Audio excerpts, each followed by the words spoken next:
The Friday Night Funkin' Mic of Time Volume 2 mod just dropped, and in this video I want to go over the backstory of this mod while also explaining how boyfriend and girlfriend end up getting into this universe. And I also want to explain the backstories of some of the major characters that we see presented in the mod. So as many of you probably already know, this mod is based off the creepypasta Ben Drowned, and it also adds a few other creepy elements into it as well. Now, the reason that boyfriend and girlfriend pop up in this mod is because they use their game entering powers to go into the game called Majora's Mask. It's an old Zelda game from back in the day. Now, things get kind of weird when they figure out that Daddy Dear's copy of this game actually has something dark and sinister about it.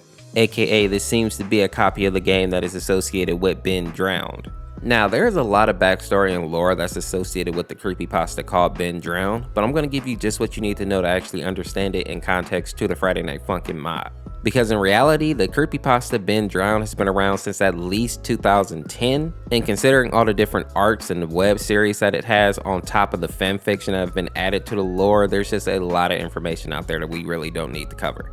But what you do need to know is that the Ben Drowned creepypasta basically takes place in an alternate universe where we closely follow the emergence of a cult called the Moon Children. And as their name suggests, they worship the moon, or aka Luna as they like to call it. Now, after the release of the game called The Legend of Zelda's Majora's Mask, there was a 12-year-old boy named Ben who was chosen to be the experiment of a project that the Moon Children were trying to conduct. The Moon Children basically forced Ben to be in their cult by manipulating him because Ben was kind of a lonely kid. He didn't really have friends, so they told him that they would be his new family and that he could be like his favorite hero, who just happened to be Link. Now, the sad part here is that the Moon Children didn't tell Ben that in order for this ritual to work, they basically had to drown him.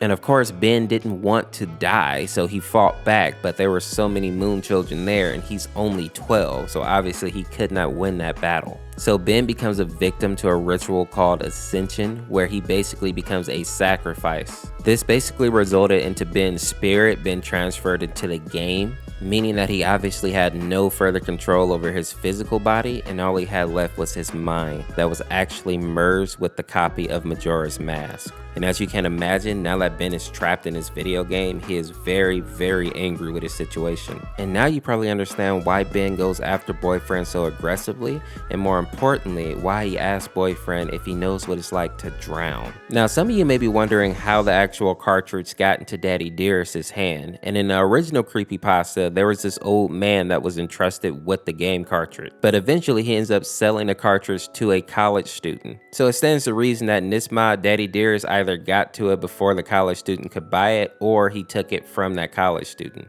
Either way, it makes sense that Daddy Dearest would have this haunted cartridge, considering that he already has a video game console that is housing a evil spirit, aka Spirit. The next character that we need to talk about is going to be Skull Kid, and contrary to popular belief, the Skull Kid didn't just pop up in Majora's Mask. Skull Kids are actually recurring creatures in the Legend of Zelda series. I know that they were in Ocarina of Time for sure, obviously Majora's Mask, and also the Twilight Princess. And this is kind of dark, but Navi lets us know in Ocarina of Time that children who wander into the Lost Forest actually become Skull Kids, which has a very dark undertone to it. Now, the Skull Kid that appears in the Friday Night Funkin' mod is definitely the Skull Kid from Majora's Mask. Now, one thing that I definitely want to point out is that this version of Skull Kid isn't evil, but he is possessed technically by Majora's Mask.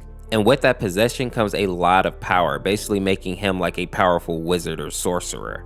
And with his newfound power, he's basically trying to destroy the land of Termina, which is where Link resides. And the way that he's trying to do this is by sending the moon down on Termina, which is why in the background of this mod, you literally see the moon with that mean, angry face in the background. Now, a fun fact about this version of Skull Kid is that it's strongly implied that he's the same Skull Kid from the Ocarina of Time, and that's the one that Link actually teaches the Saria song to. Any of you who actually played through that game might remember that.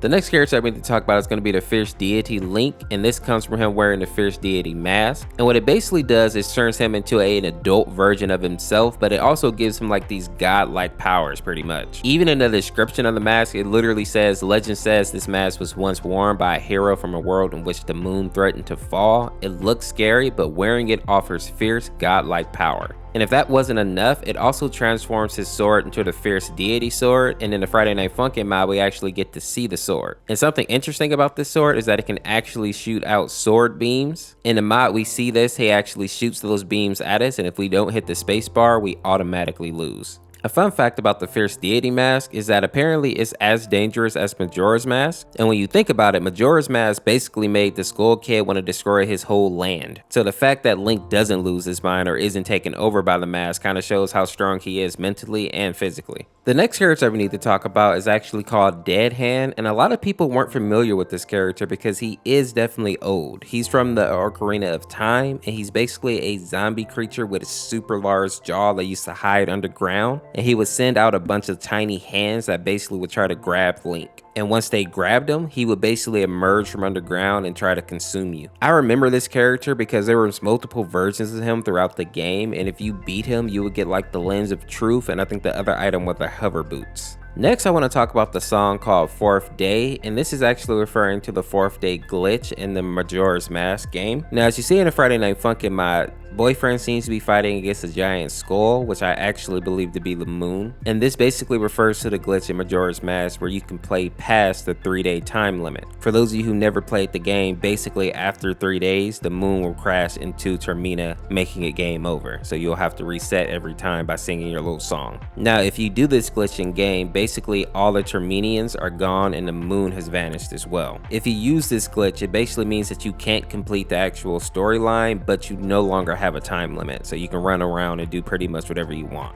And I have to assume that the development team just had some fun making the moon the antagonist there, because if I remember correctly, the moon doesn't even have any play in the glitch at that point. But there is more to this mod to come in the future, so it could be more fleshed out as we continue to go through the mod.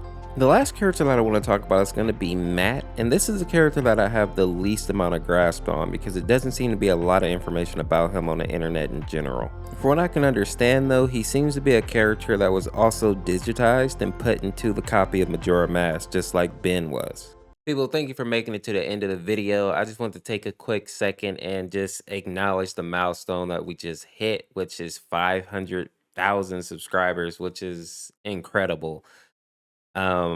Man, what was it? February we hit 300K, and I did not think we'd be hitting 5 this quickly. And I think we're at like 523 now or something like that. So pretty soon we'll be at 600K, and it's just crazy. At some point, I'll do like an official face reveal video or something because I'm noticing that many of you don't even know I'm black. Like you've never even seen my face, even though I show my face a lot of times. So I think I need to get a video out there so that you can put a face to the name because there's a lot of you now. So it's about that time. Let me know if you want me to do like some type of Q&A or some type of live stream or something. If not, I'll just make just a regular video because I think we're getting to the point where we need to put some type of official content out there, just saying thank you and acknowledging how far we've come. So as always, people, thank you for the support. I do really appreciate it. As always, make sure you're liking, subscribing to the video if you haven't already. And I appreciate it all. We'll see you tomorrow with another video. This is Orseofkorse. Peace, peace.